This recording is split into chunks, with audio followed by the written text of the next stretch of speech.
dengan harapan supaya orang Islam pun sama sesat macam dia. Bukan saya kata, bukan bila saya sebut macam tu, bukan saya kata tidak perlu belajar, tidak tapi ahlinya.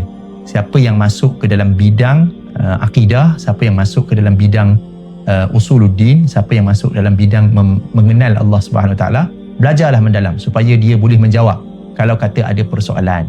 Bila ada persoalan, bila ada kesangsian, bila ada kecelaruan yang sengaja ataupun tidak sengaja ditimbulkan, mungkin kadang-kadang orang Islam sendiri yang tertanya-tanya benda tu. Jadi dia boleh jawab. Sebab apa? Sebab dia bidang tu, dia boleh jawab. Mungkin ada orang yang bukan Islam yang sengaja menimbulkan persoalan tu, ataupun orang Islam yang telah lama sesat, dia sengaja menimbulkan persoalan-persoalan tu dengan harapan supaya orang Islam pun sama sesat macam dia. Jadi memang kita sebagai orang awam ni cukup dengan kita beriman dengan 6 rukun Islam tadi, rukun iman tadi, tapi ahlinya yang belajar dalam bidang kepercayaan kepada Allah SWT, akidah ni, jadi dia perlu belajar dengan mendalam supaya dia boleh membantu orang-orang awam ni menjawab persoalan-persoalan tu.